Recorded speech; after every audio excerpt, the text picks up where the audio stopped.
The stage is set.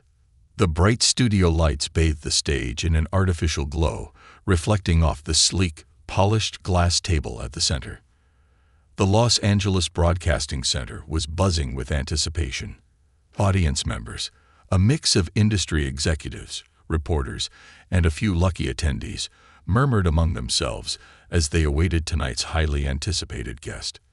The producers, stationed behind the cameras, made last-minute adjustments, ensuring that every angle was perfect. On the far side of the studio, Jamal Carter stood in the shadows, adjusting the cuffs of his crisp navy blue suit. He took a measured breath, exhaling slowly as the assistant producer gave him the customary 2-minute warning. His heartbeat remained steady. He had faced bigger battles than this. At just 44, Jamal Carter was the CEO of Quantum Apex, a company that had disrupted the tech world with its cutting-edge cybersecurity innovations. His company's systems were protecting everything from national security networks to Fortune 500 corporations. He had built Quantum Apex from nothing, launching the startup from a cramped apartment with a handful of engineers and an impossible dream. Now, it was valued at over $90 billion. Yet, despite his accomplishments, there were always doubts, not from himself, but from the industry, the media, and, more often than not, society itself. They questioned whether he belonged at the top, whether his success was a product of his intelligence or a result of a diversity push, whether he had built his empire or had it handed to him. Tonight, he knew the same questions would come, just wrapped in a different package.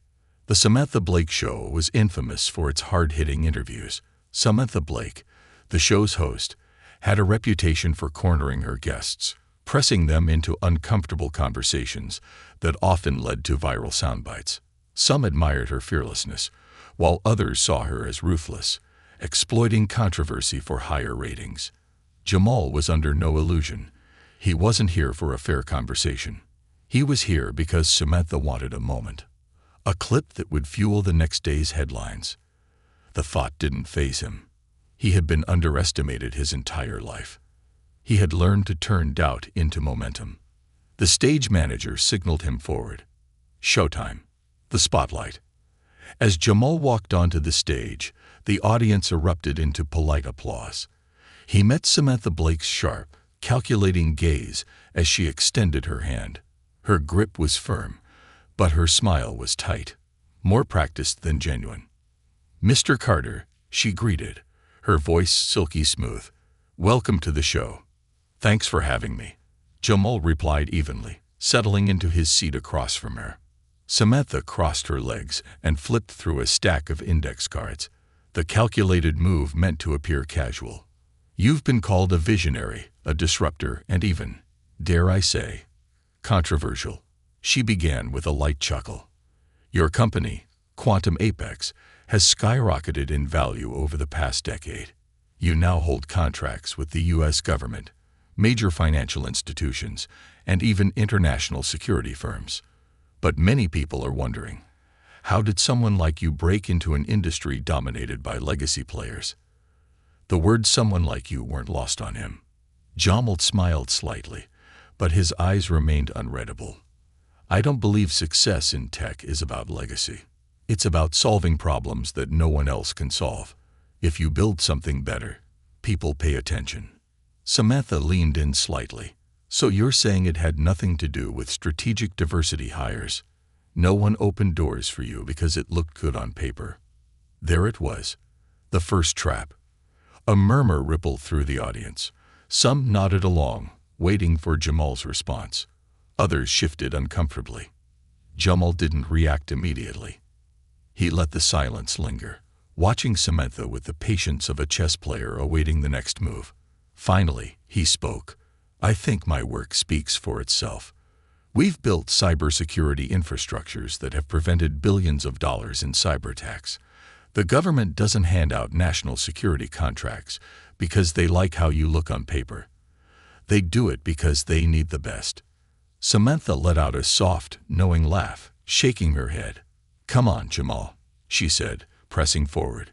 "Even you have to admit that, in today's climate, Diversity plays a role in hiring and investment decisions. Jamal gave a slow, deliberate nod. Diversity is important. But here's what's more important: results. No investor, no Fortune 500 company, and certainly no intelligence agency is trusting our technology because they want to fill a quota. They trust it because we've proven that no one does what we do better. A few members of the audience clapped. It was hesitant at first, but it was there. Samantha's smile didn't falter, but something in her expression tightened. She flipped to another page in her notes. "Well, let's talk about your background," she pivoted. "You didn't come from the same circles as most Silicon Valley elites. No Ivy League degree, no family connections in tech. You grew up in Detroit, right?" Jamal nodded once. "That's right. And your parents? Your father was a factory worker, and your mother was a nurse." Jamal's jaw flexed slightly, but he kept his voice measured. "Yes, they worked hard to give me the opportunities I had." Samantha tapped her pen against her clipboard. "It's rare for someone with your background to end up where you are. Some might say you beat the odds." Jamal exhaled softly. He knew exactly where this was going. "I had to work hard," he said. "But I also had mentors, great teachers, and people who believed in me. When opportunity came, I was ready for it." Samantha arched an eyebrow. "And yet, some would argue that those opportunities aren't available to everyone.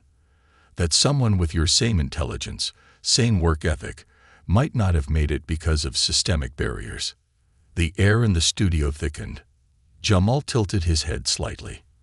"Are you asking me if systemic barriers exist?" Samantha nodded. "Yes. Of course they do," he said. "But I don't believe in using them as an excuse not to try." Samantha leaned in slightly, her voice sharpening. "That almost sounds like you're saying people should just work harder and ignore the reality of discrimination." Jamal chuckled, low, measured. "No, I'm saying that success isn't about ignoring reality. It's about pushing through it. I knew the world wasn't fair when I was 12 years old. I didn't wait for it to change before I started moving forward." A few more people in the audience clapped. Samantha's lips pressed together for just a moment before she flipped through her notes again. "Well," she said, shifting tactics, "let's talk about your leadership. There have been whispers about your management style. Some former employees claim you run Quantum Apex like a dictatorship, that you're too demanding. How do you respond to that?" Jamal's jaw tensed ever so slightly. Now we're getting into character attacks. "I expect excellence," he said evenly. "Quantum Apex isn't some app startup in a garage. We deal with national security, critical infrastructure. We don't get second chances." Samantha let out a small laugh, shaking her head. "That's a very polished answer, but I have to ask. Do you think some of this criticism comes from employees who feel intimidated by you?" Jamal's expression remained neutral, but his voice cooled just a fraction. "You mean because I hold them to a high standard, or because of something else?" The room went silent. Samantha blinked. She had walked right into it. The turning point. The studio remained eerily silent. The kind of silence that wasn't just empty, but heavy. A silence that wasn't waiting for words, but for understanding. Samantha Blake, the veteran talk show host with a reputation for being razor-sharp, found herself in an unfamiliar position. Her usual tactics, leading questions, well-timed pauses, and pressure tactics, had always been effective. She had torn down CEOs, politicians, and celebrities before. She had exposed scandals, caught contradictions, and even brought powerful figures to their breaking points. But tonight was different. Across from her, Jamal Carter sat poised, his confidence unshaken. His presence wasn't just that of a successful CEO. It was the presence of a man who had spent his entire life in rooms where people doubted him before he even spoke. And now he was watching her, waiting. A flicker of hesitation passed across Samantha's face. It was barely noticeable, just a slight twitch in her fingers as she held her clipboard. But to someone as perceptive as Jamal, it might as well have been a blinking neon sign. He had seen that look before. In boardrooms, in investor meetings, in industry conferences, the moment when someone realized that they had underestimated him. Samantha let out a tight chuckle, shifting slightly in her chair. "Jamal, I think you might be reading too much into this," she said smoothly, tilting her head.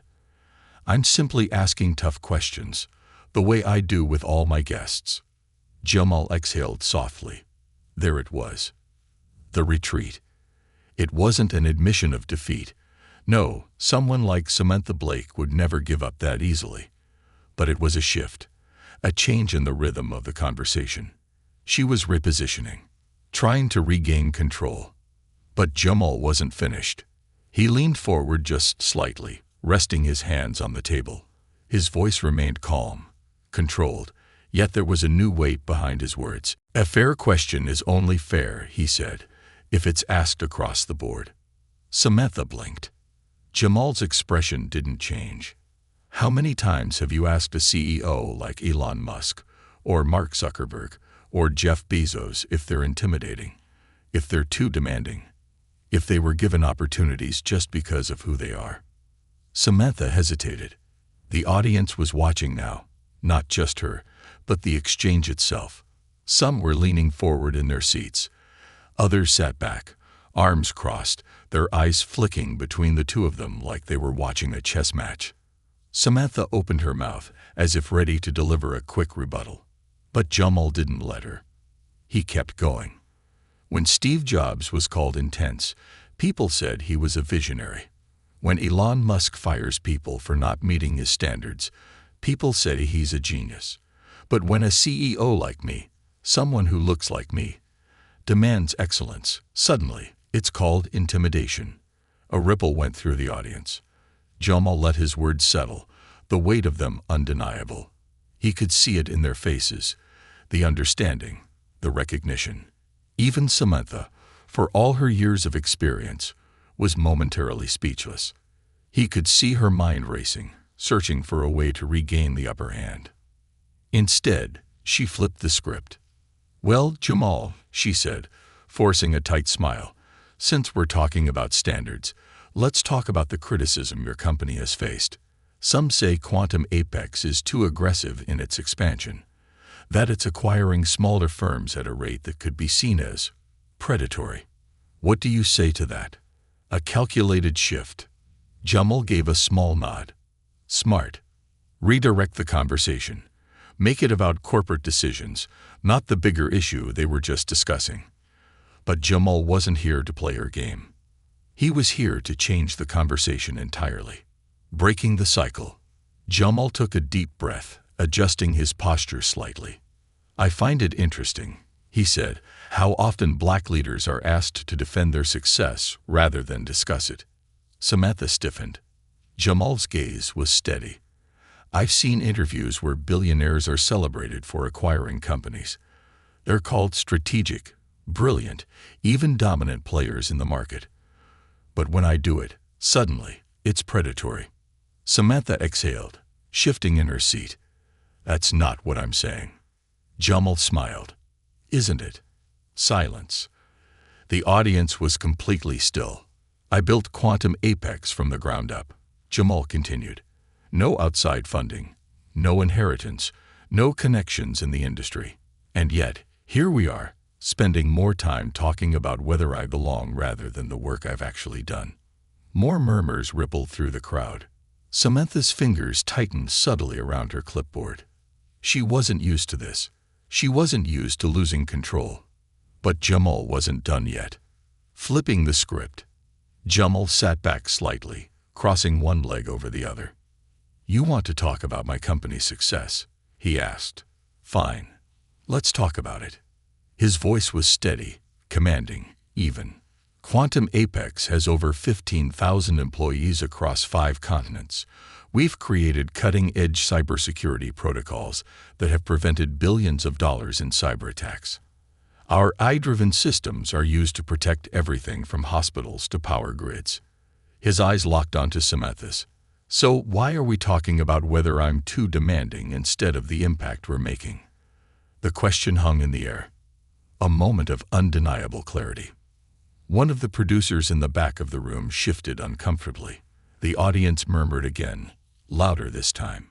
Samantha opened her mouth, but before she could speak, a voice from the crowd cut through. "Yeah," a man said from the third row. "Why are we talking about that?" Samantha's head snapped up. The camera quickly panned to the audience, landing on an older man, mid-50s, dressed in a blazer, his hands folded over his lap. He wasn't angry. If anything, he looked curious. Samantha forced a small smile. "Sir, this is a structured interview." But before she could finish, another voice interjected. "She's right," a woman in the front row said, arms crossed. "Why is this conversation about his background instead of the work he's done?" A wave of murmurs spread across the audience. Jamal remained silent, watching the shift happen in real time. Samantha, for the first time in her career, looked caught off guard. She was losing control of the narrative. And she knew it. The moment that changed everything. The tension in the room was thick. Samantha let out a small forced chuckle, trying to regain composure. "I ask tough questions to all my guests," she said, voice tighter now. "That's my job." Jamal gave a slow nod. "Fair enough. So let's go back through the last 5 interviews you've done with other tech CEOs. Samantha blinked. Jamal leaned in slightly, voice calm but unshakable. "How many of them did you ask if they were a diversity hire?" Silence. Samantha froze. The audience was staring at her now, waiting. And for the first time in her career, she had no answer. Jamal tilted his head slightly. "Let's be real. You weren't asking that for transparency. You were asking because it's a question people like me always get, no matter how much we achieve." Samantha opened her mouth, but closed it again. The audience was no longer on her side. They were on his. Jamal exhaled softly and leaned back in his chair. "Now," he said smoothly, "can we talk about my actual work?" The crowd erupted in applause. And just like that, Samantha had lost the narrative. The shift heard around the world. A studio transformed. The applause didn't stop. It started slow, hesitant, scattered among the audience like they weren't sure if it was allowed. Then it grew. Stronger, louder, more deliberate. People in the audience weren't just clapping. They were agreeing. Some stood, others nodded, exchanging glances as if silently acknowledging that something had changed in the air. The energy in the studio, once entirely under Samantha Blake's control, had shifted, and everyone could feel it. And in the middle of it all, Jamal Carter sat still, watching. He wasn't smirking, wasn't basking in the moment, wasn't reveling in the fact that he had just flipped the entire interview on its head. Because this wasn't about him. It was about what just happened, what it meant. For decades, interviews like this had gone the same way, the same playbook. Praise the black CEO for beating the odds. Subtly question whether they actually earned their position. Push them into defending their existence rather than discussing their work. Wrap it all in the packaging of journalistic integrity. Jamal had seen it before. He just never thought he'd be the one to break the cycle on live television. Across from him, Samantha Blake was trying to recover. Her polished exterior hadn't cracked, not fully, but there were small signs of discomfort. The way she shifted in her chair, the way her fingers tightened around her clipboard, the way she took half a second too long to respond. This was not how this was supposed to go. She was supposed to control the narrative, not him. But the problem was, Jamal wasn't playing her game anymore. And the audience knew it. Damage control mode. Samantha cleared her throat, shifting her tone slightly, going for damage control. "Well, Jamal," she began, forcing a chuckle, "you've certainly given us a lot to think about. I think we can both agree that diversity in leadership is an important topic, but let's move on." A voice from the audience cut her off. "Why aren't you answering his question?" Samantha froze. The camera panned to a woman in the fourth row, mid-30s, sharp blazer, arms crossed. Jamal didn't know her, but he knew her. She was every woman who had sat in a boardroom and been talked over. She was every professional who had been asked if they were hired to meet a quota. She was everyone who had ever watched someone like Jamal be put in this position and never had the chance to call it out in real time. And now she wasn't letting it slide. "Excuse me?" Samantha's voice remained composed, but there was an unmistakable edge to it. The woman didn't back down. "He asked how many white CEOs you've asked about diversity hires. Why don't you answer that?" A wave of murmurs spread through the audience. Samantha's jaw tensed, just slightly. It was the moment of truth. How was she going to handle it? Jamal didn't say a word. He didn't need to. This was bigger than him now. Samantha exhaled sharply and smiled, reverting to professionalism mode. "I ask all my guests tough questions," she said smoothly. "I don't single anyone out." The woman in the audience let out a low, unimpressed chuckle. "Really?" she said, "because I'd watched your show for years, and I'd never seen you ask a white CEO that." The audience murmured louder now. Samantha glanced at her producers, a flicker of concern in her expression. She knew what was happening. She had lost the audience. Lost control. Jamal could see the exact moment she realized it. Her power over the conversation was gone. Shifting gears, again, Samantha exhaled and pivoted. It was the only move left. "All right, let's talk about something else," she said, flipping through her notes. "Your company, Quantum Apex, has been at the forefront of cybersecurity and AI. But there are concerns." Jamal smiled slightly. "Ah, there it is. The moment when the interview stops being about him and starts being about his company's ethics. A classic defensive maneuver. If you can't discredit the man, discredit the work." Jamal remained perfectly still. "What concerns?" he asked, tilting his head. Samantha pounced on the opening. "Well," she said, sitting up straighter, regaining some of her footing, "there are reports that Quantum Apex's AI technology is being considered for law enforcement surveillance programs. Some critics say this could lead to privacy violations or even racial profiling. What do you say to that?" Jamal nodded. There it was. The implication. He was a successful black CEO, so naturally there had to be something questionable about his company's success. He had seen this tactic before. They did it to black athletes, to black musicians, to black political figures. If they rise too high, the system searches for ways to bring them down. Jamal's voice remained calm. "That's an important question," he said, "and I'm glad you asked." Samantha's expression relaxed slightly, thinking she had finally steered the conversation back in her favor. But she was wrong. The hardest truth in the room. "Our AI technology is built with strict ethical guidelines," Jamal continued. "We don't sell data. We don't enable warrantless surveillance. We don't work with agencies that violate civil rights." Samantha nodded. "But..." Jamal cut her off. "And I find it interesting," he said smoothly, "that I have to come on this show and prove that when no one asks the same of companies like Amazon or Google." Samantha stiffened. Jamal smiled slightly. "Got her. You want to talk about ethics," he continued. "Let's talk about the fact that some of the biggest tech companies in the world, companies run by white executives, have contracts with law enforcement, military surveillance programs, and even international governments known for human rights violations. And yet, you don't ask them to come on this show and defend their business decisions." Samantha opened her mouth, closed it, opened it again. Nothing. The audience was watching her now, waiting. And just like that, she had nothing left to say. The conversation that wouldn't die. Within minutes, the clip was everywhere. Social media exploded. Jamal Carter just flipped the script on live TV. "This is how you expose bias without raising your voice once. AMASTRCLASS in handling the media." She wasn't ready. At all.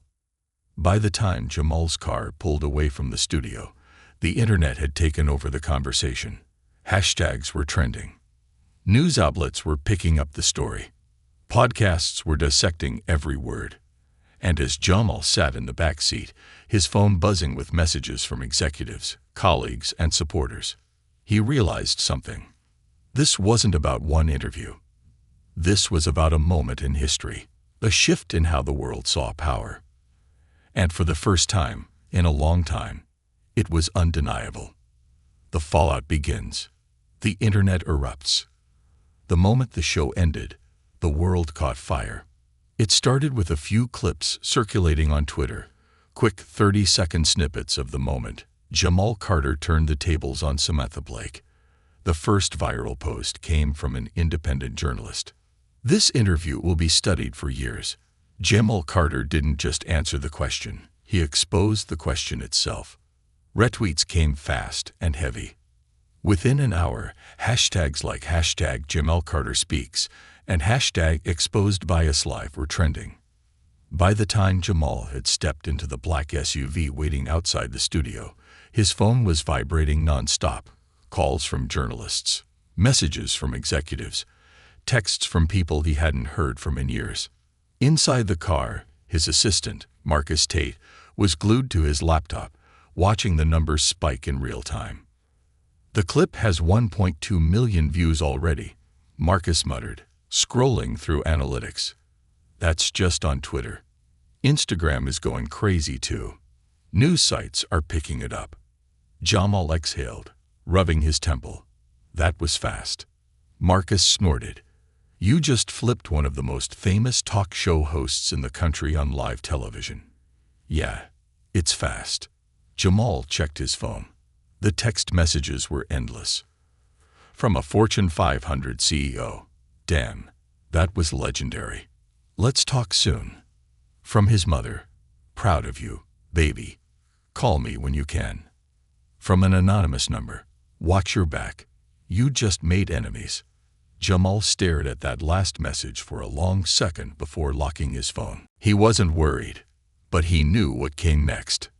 Backlash. Spin. Attacks. Samantha Blake's network wouldn't take this lying down.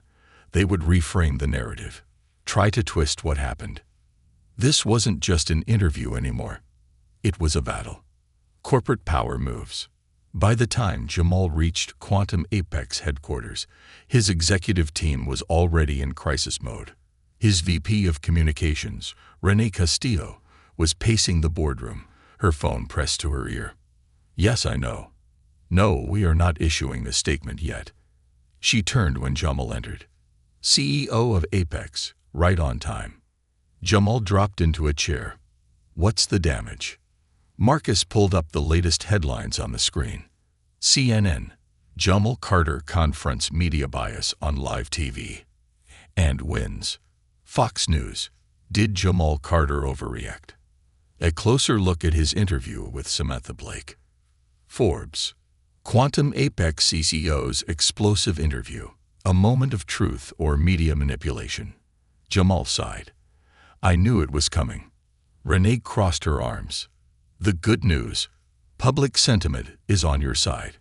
People are calling it a masterclass in handling bias." "The bad news," Marcus added. Renee turned back to the screen, pulling up a breaking news ticker. Samantha Blake issues response. "I was simply doing my job as a journalist." Jamal chuckled. "Of course." Renee nodded. "Her network is spinning it as you being too sensitive, making something out of nothing." Marcus scrolled through a few right-wing media clips, playing snippets. Pundit number 1. "This is what happens when people can't handle tough questions. They make it about race instead of just answering." Pundit number 2. "Jamal Carter is playing the victim card. The media is falling for it." Jamal exhaled through his nose. "They're predictable." Renee smirked. "That's why we're not gonna react. We're gonna let them implode." Jamal raised an eyebrow. "Explain." Renee gestured to the comments section under those clips. It was brutal. People weren't buying the spin. He literally answered every question with receipts. "They always do this.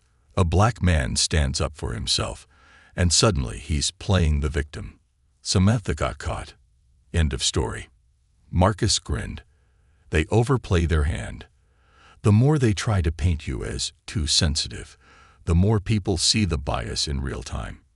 Jamal leaned back, watching the screen. They were right. There was no need to fight back. The world was fighting for him. And that was more powerful than anything he could say. Behind closed doors. But while the internet raged, something more dangerous was happening in the background. Corporate leaders were taking sides. Jamal's assistant handed him a folder with private emails. His competitors. They were circling like vultures. An anonymous memo leaked from a rival tech firm. Quantum Apex is making headlines for all the wrong reasons. Do we want to align with them, or is this an opportunity to push our own narrative? Jamal set the folder down. He knew exactly what that meant. Some companies would stand with him, publicly declare their support. Others, they'd use the controversy as an excuse to distance themselves. They'd try to freeze out Quantum Apex, cut them from deals, claim they were too political. It was the corporate power play he had always known was coming. Marcus leaned forward. So what's the move? Jamal exhaled. We do nothing. Renee smirked. Thought so. Jamal tapped the screen. Let the news cycle run its course. Meanwhile, we focus on business. Keep building. Keep proving why we're the best. Marcus grinned. And when the dust settles, Jamal's eyes were cold. We see who's still standing with us. And we remember who wasn't. The unexpected twist. By the time Jamal left the office that night, things had only escalated. Then, at 2:17 a.m., his phone buzzed.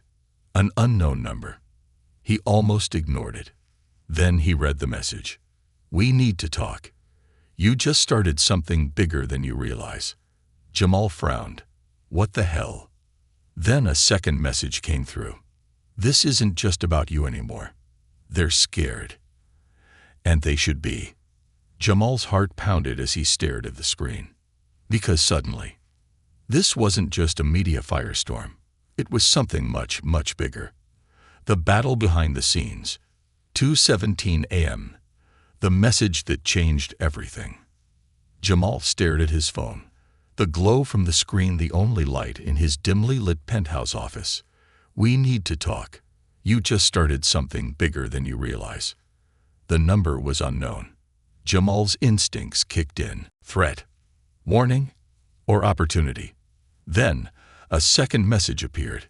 This isn't just about you anymore. They're scared. And they should be. Jamal's eyes narrowed. His fingers hovered over his phone. He could call Marcus, his right-hand man, or Renee, his communications chief, but something told him this was personal. He typed back, Who is this? Seconds later, his phone vibrated. An incoming call. Unknown number. Jamal hesitated. Then he answered, Who am I speaking to? His voice was even, but there was a slight edge. The kind that said, I don't have time for games. The voice on the other end was calm, deliberate, and familiar. Jamal, it's David Sinclair. Jamal sat up sharply. David Sinclair, the CEO of Arcadia Technologies. One of the biggest names in cybersecurity. A billionaire, a man who had never called him before. And now, he was reaching out at 2 a.m. David, Jamal said slowly, didn't expect to hear from you. You should have, David replied. You just made the kind of waves that people like me don't ignore. Jamal leaned back, heart pounding. And what kind of waves are those? A pause. Then David said, You just exposed the whole damn system. The real power play. Jamal listened in silence as David continued. You think Samantha Blake went after you just for ratings? David asked. That was coordinated. Jamal frowned. Coordinated by who? David chuckled. Come on, Jamal. You've been in this game long enough. You built Quantum Apex into a giant. But giants make enemies. Jamal remained quiet, letting David talk. You embarrassed one of the most influential media figures in the country, live, in front of millions. David said, "Her network? They're backed by the same investors who fund your biggest competitors." Jamal's fingers curled into a fist. "They wanted to damage your credibility," David continued. "Make you look like a diversity hire, a lucky outsider. They pushed that angle hoping you'd either lose your temper or slip up." Jamal's jaw tightened. "But I didn't." David laughed. "No, you flipped it. And now, they're in panic mode. Because instead of weakening you, they just turned you into the most powerful voice in tech." Jamal exhaled. He had suspected something was off about the interview, but hearing it confirmed. That was different. "You're telling me this why?" Jamal finally asked. Another pause. Then David said, "Because they're coming for you next." The silent attack. Jamal wasn't shaken easily, but something about David's tone sent a chill through him. "How?" Jamal asked. David sighed, "The same way they always do. They won't attack you outright. They'll smear your company. They'll go after your leadership style, claim you're a toxic boss. They'll dig into your past, looking for anything they can twist." Jamal felt his jaw tighten. He had built Quantum Apex from nothing. He had never cut corners, never played dirty. But none of that mattered. Because if the people at the top wanted to take you down, they'd manufacture a reason. "And let me guess," Jamal muttered, "they won't come for me directly. They'll send their people to do it for them." David chuckled. "Welcome to the club." Jamal tapped his fingers against his desk. "So why are you calling me? You've been in this industry longer than I have. You never stepped in before." David's voice darkened. "Because you did what I never had the guts to do," he admitted. "I played the game. I smiled at the right people, took the right deals, kept my head down." Jamal narrowed his eyes. Was this regret? "But you," David continued, "you just stood up on national television and told the world exactly what was happening. You had the spine to say it." Jamal exhaled. He wasn't sure whether that was a compliment or a warning. "What do you want from me, David?" A pause. Then David said, "I want to help you fight back." The game changes. The word hung in the air. David Sinclair, a tech billionaire, a man who had always kept his distance, and now he was offering to stand with Jamal. Jamal narrowed his eyes. "Why now? Why not before?" David sighed. "Because I see the writing on the wall." "What writing?" David hesitated. Then he said, "The old guard is dying." Jamal sat up. "The people who run this industry, the ones who keep the same 5 men at the top of every innovation conference. They know their time is up," David continued. "And they're scared. Scared of people like you. People who built something without their permission." Jamal listened, but his mind was already spinning. If David was right, this wasn't just about him. This was about a shift in power, a shift that terrified the people who had controlled Silicon Valley for decades. And they would do anything to stop it. "So," David said, his voice sharp, "I'm making you an offer." Jamal exhaled. "Go on." David's next words changed everything. "Let's stop playing by their rules. Let's build something they can't touch." Jamal blinked. "What are you saying?" David paused.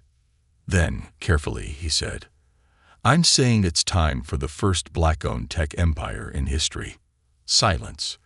Jamal's heart slammed against his ribs. A new power structure. A new table instead of begging for a seat at theirs. A tech empire owned and led by the very people the industry had tried to keep out. And for the first time in his entire career, Jamal Carter saw the future. And it wasn't what Silicon Valley had planned. The new empire rises. The offer that could change everything. Jamal Carter sat in silence, the weight of David Sinclair's words pressing down on him. "I'm saying it's time for the first black-owned tech empire in history." It wasn't a small idea. It wasn't a simple alliance. It was a revolution. For decades, Silicon Valley had been controlled by a select few. The same old names, the same old power circles, the same unspoken rules. Jamal had never been invited into that circle. So now, David was proposing they burn the whole system down and build a new one. Jamal exhaled carefully. He wasn't impulsive. He had spent his entire career making strategic moves. This was a war declaration. David, Jamal said slowly, you're asking me to step into something massive. Do you even realize what you're suggesting? David chuckled. I realized it years ago, Jamal. I just never had the guts to do it. Jamal leaned forward, gripping his phone. And what changed? David's voice dropped. You. Silence. You changed the game, Jamal. Whether you meant to or not, you just exposed the cracks in the system for the world to see, David continued. Now, people are listening. People are paying attention. You just did what no one in this industry has done before. Jamal let out a breath. And now they're coming for me. David's tone was dark. They're already here. The first strike. Jamal had barely gotten 4 hours of sleep when his phone started ringing again. It was Marcus. And his tone. Urgent. Jamal, check the headlines. Jamal swiped his phone open and instantly felt his stomach tighten. CNN.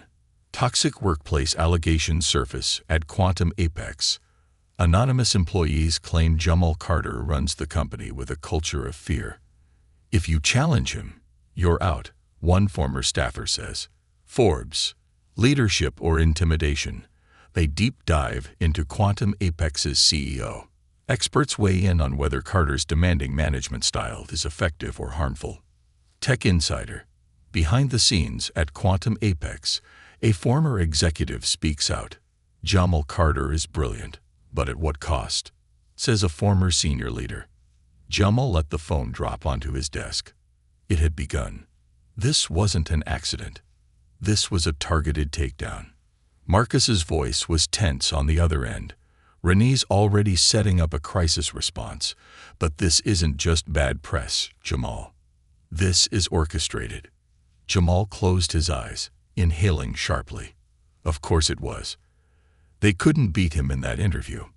So now, they were trying to destroy him from the inside. And the worst part, they weren't coming for his company. They were coming for his reputation. If they planted enough doubt, if they turned his own employees against him, they could force him out. They'd wanted him gone. And if he let them win, Quantum Apex wouldn't be his anymore. The internal war. Jamal stormed into the executive boardroom, where Renee was already typing furiously on her laptop. She didn't look up. I assume you saw. Jamal nodded. Who's talking to the press? We're running an internal audit, Marcus said, setting down a stack of files. Some of these anonymous sources don't even check out. But there's one problem. Jamal's eyes locked onto him. Which is? Marcus exhaled. Someone inside is talking. And they're high up. Jamal froze. A traitor. Someone close to him had sold him out. His voice was cold. Find out who. Marcus nodded. Already on it. Renee finally looked up from her screen. In the meantime, we have two choices. We can go on the defensive. Release a public statement, deny the allegations, play it safe. Jamal exhaled. And the other choice. Renee's eyes gleamed. We go on the attack. Silence. Then Jamal smirked. Let's go to war. The counterstrike. Within 6 hours, Quantum Apex issued a statement. Quantum Apex stands by its commitment to excellence and integrity. We welcome transparency and accountability, but we will not engage with baseless, anonymous attacks designed to discredit our success. Short, direct, unapologetic. But that was just the beginning. Jamal called every major executive in his network. CEOs, investors, founders. You're either with me, he told them, or against me. Choose. Some hesitated. Some folded immediately. But others stood with him. And within 24 hours, the headlines started changing. CNBC. The attempt to bring down Jamal Carter. Who's behind it? Sources suggest the negative press against Quantum Apex is being fueled by competitors. New York Times. Silicon Valley's old guard faces a reckoning. The attempt to discredit Carter is backfiring, as questions about bias in tech leadership grow. TechRadar. Jamal Carter fights back. The battle for Quantum Apex. Carter remains unshaken. We built this company on results, not narratives. Jamal leaned back in his office chair, watching the news unfold. They tried to kill him in the press, but instead, they had just made him unstoppable. And the best part, the traitor, they had found them. And now, it was time to clean house. The future they feared. That night, as Jamal walked out of his office, he checked his phone. A new message from David Sinclair. They tried to break you. They failed. Now let's build something they can never touch. Jamal stared at those words, his heart pounding. He had spent his whole life fighting for a seat at their table.